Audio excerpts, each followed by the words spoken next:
नमस्कार फ्रेंड, मैं राकेश गौड़ आप सभी का टीचर 21 चैनल पर स्वागत करता हूं। फ्रेंड, आज का जो मेरा टॉपिक है वो है इंडियन स्पेस रिसर्च प्रोग्राम। ये जो टॉपिक है एक KBS PRT का जो साइंस का सिलेबस है उसी के अकॉर्डिंग है। इसको हम कोरिलेट करके बहुत अच्छे से मैं आपको बताऊंगा। इसमें कहीं भी आपको कंफ्यूज नहीं होगा। जो लोग नए हैं मेरे चैनल पर वो मेरे चैनल को सब्सक्राइब ज़रूर करें और लाइक भी, और जो घंटी दिख रही है उसको भी प्रेस ज़रूर करिए ताकि आप सभी के पास मेरा नोटिफिकेशन पहुँच सके। तो देरी न करते हुए आइए शुरू कर देते हैं।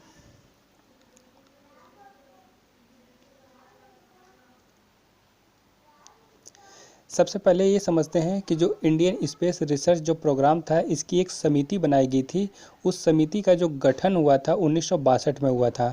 1962 में हुआ था और किसकी अध्यक्षता में? विक्रम साराभाई की अध्यक्षता में हुआ था। इसको यानी इंडियन स्पेस रिसर्च प्रोग्राम का जो जनक भी कहा जाता है। ठीक, जनक भी कहा जाता है। अब इसको कोरिलेट कैसे करेंगे? देखिए, 1962 है, लास्ट में 2 है, और विक्रम साराभाई, भाई मतलब ब्रो, ब्रो मतलब ब्रदर, यानी पहली शुरुआत किसी हो रहा है बी से, यानी बी कितने नंबर पे आता है? ए पहले नंबर पे आता है, बी दूसरे नंबर पे आता है। ऐसे 1962 में लास्ट में 2 है, तो ऐसे कोरिलेट करके ध्यान रखेंगे। अब आगे बताना चाहूँगा कि ये जो भारतीय अंतरिक्ष अनुसंधान जो समिति है ये किसके अंतर्गत कार्य कर रहे थे? ये परमाणु ऊर्जा संगठन के अंतर्गत कार्य कर रही थी। तो ये पहली इसकी समिति बनी। ठीक, जब इसका पुनर्गठन हुआ कब? 1969 में, यानी 1969 में, यानी पुनर्गठन हुआ तो उसी समय इसरो की स्थापना की गई, यानी इंडियन स्पेस रिसर्च ऑर्गेनाइजेशन, यानी इसकी स्थापना की गई थी। तो ये अब किसके अंतर्गत कार्य करेगी? ये तो इसके लिए एक विभाग बनाया गया, उसको कहते हैं अंतरिक्ष विभाग कह सकते हैं, या अंतरिक्ष आयोग।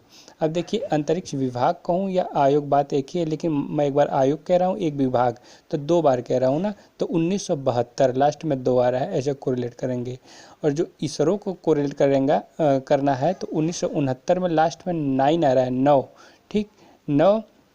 इसरो में आई पहले शुरू, आई कितने नंबर पे आता है? 9 नंबर पे। तो ऐसे कोरिलेट कर लेंगे तभी आपको समझ में आ जाएगा।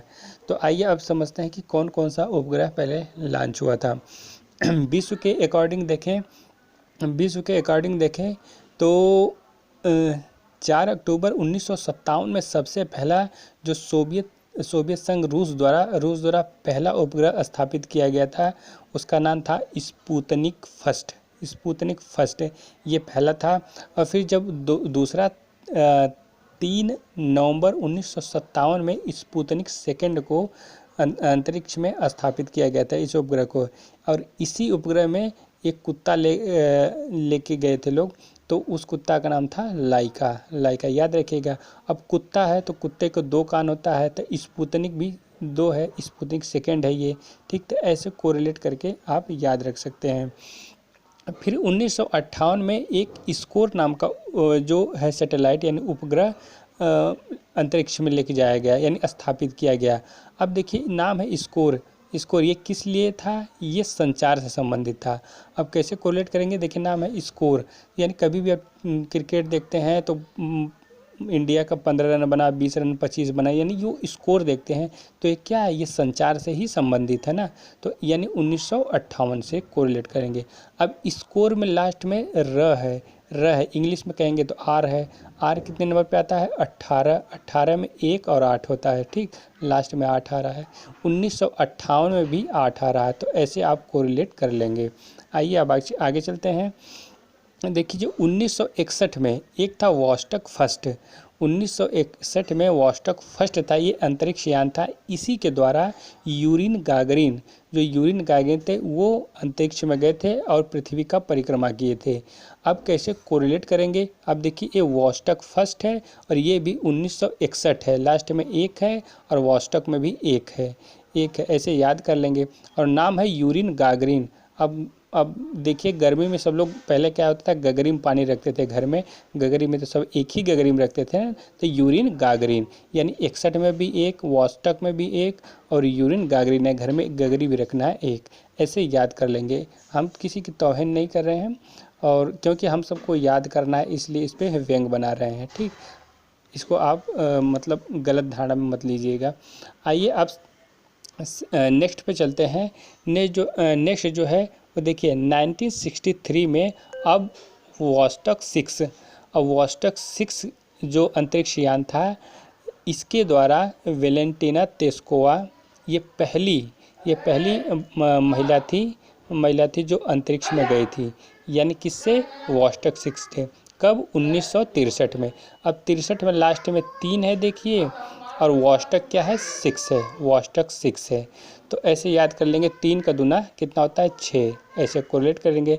और वेलेंटिना तेस्कोवा है, ठीक, ऐसे याद कर लेंगे। ठीक, नेक्स्ट पे चलते हैं। देखिए 1965 में एक है वेनरा तृतीय।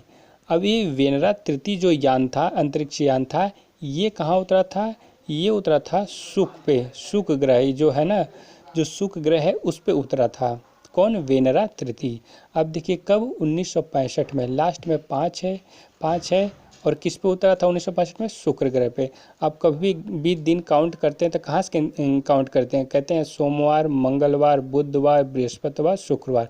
देखिए 5वें पे शुक्र आ रहा है, तो 1965 में लास्ट में 5 है। ठीक, और अब कौन अंतरिक्ष यान था? यानी वेनरा तृतीय। अब ऐसे याद रखिए, वेनरा को मतलब बंदर या वनरा यानी बंदर को कोरिलेट करिएगा। अब वेनरा तृतीय क्यों है? 3, यानी गांधी जी के 3 बंदर थे ना, झूठ मत बोलो, झूठ मत कहो, झूठ मत सुनो, और मतलब गलत मत देखो, ऐसे करके 3 बंदर थे गांधी जी के ना। तो वे तीनों बंदर क्या थे? ऐसे वेनरा तृतीय करके याद कर लेंगे। ठीक, ऐसे याद करें कि यही जो वेनरा तृतीय था यानी शुक्र ग्रह पे गया था। ठीक, ऐसे करके याद रख लेंगे। ठीक, आइए नेक्स्ट पे चलते हैं। नेक्स्ट देखिए 1969 में यानी 1963 में जो अपोलो 11 था, और अपोलो 11 अंतरिक्ष यान था, इसी के द्वारा जो नील आर्मस्ट्रांग थे वो चंद्रमा पे पहली बार कदम रखे थे। नील आर्मस्ट्रांग ये अपोलो 11 से गए थे। कब? 1969 में। अब अपोलो 11 से ही क्यों गए? कोरिलेट मैं कर रहा हूँ। अपोलो से 11 से क्यों 12 से क्यों नहीं गए? 13 से क्यों नहीं गए? अपोलो 1 से क्यों नहीं गए? क्योंकि अपोलो 11 से आपने सुना होगा 9 2 11 हो जाना। तो यानी भाई चंद्रमा पे गए हैं तो फिर 9 2 11 वहाँ से तो भी होना, भाग के फिर अपने धरती पे आना है कि नहीं, पृथ्वी पे। तो ऐसे याद कर लेंगे कि 9 2 11 हो जाना, यानी अपोलो 11 नील आर्मस्ट्रांग। यानी इनके बाद कौन चंद्रमा पे गया था? यानी जो एडमिन एल्ड्रिन थे वो गए थे। ठीक, अब इसके बाद आते हैं 1971 में। देखें 1971 में तो ये मार्स 2 एक अंतरिक्ष यान है जो मंगल ग्रह पे गया था। अब देखिए नाम ही है मार्स मतलब मंगल को ही मार्स कहते हैं, लेकिन मार्स 2 है। 2 क्यों यहाँ पे रखा गया? ऐसे कोरिलेट करेंगे, क्योंकि आप जानते होंगे कि मंगल के 2 उपग्रह हैं, एक फोबोस एक डीमोस। तो ऐसे याद रखिएगा कि मंगल के 2 ग्रह होने के कारण मार्स 2 यहाँ पे रख दिया गया। ठीक, और कब? 1971 में। यानी मंगल ग्रह कितना है? एक ही है, ऐसे याद कर लेंगे। 1971 में लास्ट में 1 आया है। तो ये चीज़ आपको समझ में आ गया होगा विश्व के स्तर पर। ठीक, अब आइए अपने भारत के बारे में थोड़ा जिक्र कर लेते हैं। देखिए अब 1975 में क्या हुआ? आर्यभट्ट नाम का उपग्रह अपने भारत का लॉन्च हुआ, लेकिन बनाया तो गया अपने भारत में, ये मतलब उपग्रह को, लेकिन लॉन्च कहाँ हुआ? ये सोवियत संघ रूस के बेकानूर जो मतलब स्पेस स्टेशन है वहाँ से मतलब इसको प्रक्षेपित किया गया। किसको? आर्यभट्ट को। यानी ये किस संबंध में था? यानी ये वायु से संबंधित जानकारियाँ प्राप्त करने के लिए सौर प्रयोग से यानी प्रयोग रोग से संबंधित में ज़्यादातर ये था। कब? 1975 में। अब देखिए आर्यभट्ट, आपको पता था एक खगोल शास्त्री के साथ साथ एक बहुत बड़ा गणितज्ञ भी थे। यानी कहते हैं 1975, यानी आज के समय में किसी का भी अगर 75% कम आ जाता है तो वो लगता है कि मैं बहुत पढ़ने में कमज़ोर, सबको 75% से ऊपर ही चाहिए। ऐसे कोरिलेट करके याद कर लेंगे। अब देखिए अब नेक्स्ट पे चलते हैं। 1975 के बाद क्या आता है? ठीक 4 साल बाद यानी 1979 में, यानी 1979 में, यानी ठीक 4 साल बाद भास्कर, यानी देखिए भास्कर आए, उपग्रह लॉन्च किया गया। ये भी सोवियत संघ से ही लॉन्च किया गया। अब देखिए नाम है भास्कर, यानी भास्कर। ठीक, इसमें 4 वर्ण आ रहे हैं, और आर्यभट्ट कब लॉन्च हुआ था? 1975 में। 4 जोड़ेंगे तो 1979 आ जाएगा। तो ऐसे कोरिलेट कर लेंगे। ये क्यों मतलब उपग्रह स्थापित किया गया था अंतरिक्ष में?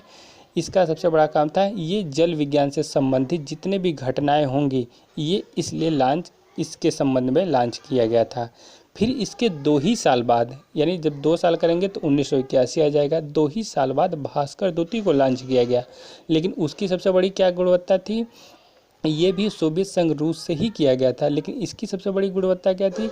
ये समुद्र विज्ञान यानी समुद्र से संबंधित जितनी भी घटनाएं होंगी सब भास्कर द्वितीय के अंतर्गत रखा गया। ठीक, अब बात आई तो ये तीनों के तीनों क्या है? विदेशों से नहीं, सोवियत संघ रूस से लॉन्च किया गया, लेकिन बनाया जा रहा था अपने इंडिया में। लेकिन अभी एक रोहिणी आर्यस फर्स्ट था जो 1983 में लॉन्च किया गया। देखिए रोहिणी यानी र आ रहा है, ह आ रहा है, न, यानी 3 व्यंजन के वर्ण आ रहे हैं, तो 1983 में भी लास्ट में 3 है, ऐसे कोरिलेट कर लेंगे। ठीक, ये 1983 में लॉन्च किया गया था, यानी रोहिणी आर्यस फर्स्ट लॉन्च किया गया था, लेकिन इंडिया में बनाया गया और इंडिया से ही लॉन्च किया गया। तो ये भारत का पहला उपग्रह यही हुआ। ठीक, था तो सब, लेकिन लॉन्च अपने भारत के धरती से हुई। ठीक, अब इसके बाद आते हैं 19 यानी ठीक इसके 1 साल बाद रोहिणी, मान लीजिए कोई लड़की है तो ठीक इसके 1 साल बाद रोहिणी का सेब खाने का मन किया, यानी एप्पल ये भी एक क्या है? मतलब जो संचार उपग्रह है। एप्पल एक संचार उपग्रह कब लॉन्च हुआ था? 1984 में। यानी रोहिणी को ठीक 1 साल बाद सेब खाने का मन किया, यानी एप्पल का आप जानते हैं एंड्रॉयड फ़ोन आता है, यानी दूरसंचार से संबंधित ही है ना ये, तो इसलिए मान लीजिए कि ये एप्पल क्या है? दूरसंचार से संबंधित है। तो ये चीज़ आपको बहुत अच्छे समझ में आ गया होगा। और मैं बताना चाहूँगा कि जो अपने राकेश शर्मा थे, ये भारत विश्व के स्तर पर अगर देखा जाए तो टोटल ये 138वें अंतरिक्ष यात्री थे और भारत के पहले थे। यानी विश्व के स्तर पर देखा जाए तो 137 इनसे पहले जा चुके थे, लेकिन ये 138वें थे। 138वें थी, ये पहले अंतरिक्ष यात्री भारत के थे। फिर इसके बाद कल्पना चावला आई जो 1997 में पहली बार गई और दूसरी बार 2003 में गई थी, जो 16 दिन तक अंतरिक्ष में रही और वहाँ पे कम से कम 80 प्रयोग किए थे इन्होंने। बाद में प्लेन क्रैश हो जाने के बाद दुर्घटना हो जाने के बाद इनकी मृत्यु हो गई थी। ठीक, फिर इसके बाद देखा जाए अपने भारत की जो द्वितीय महिला थी वो सुनीता विलियम थी। यानी ये 2 महिलाएं हैं और जो पहले पुरुष का नाम है वो राकेश शर्मा है। तो ये चीज़ वीडियो में आपको मैंने बहुत जितना था डिटेल मैंने आपको बहुत अच्छे से बता दिया है। अगर वीडियो अच्छी लगी हो तो मेरे चैनल को सब्सक्राइब ज़रूर करिएगा और लाइक भी, साथ में बेल आइकन भी। Thank you friend, next video में मिलते हैं।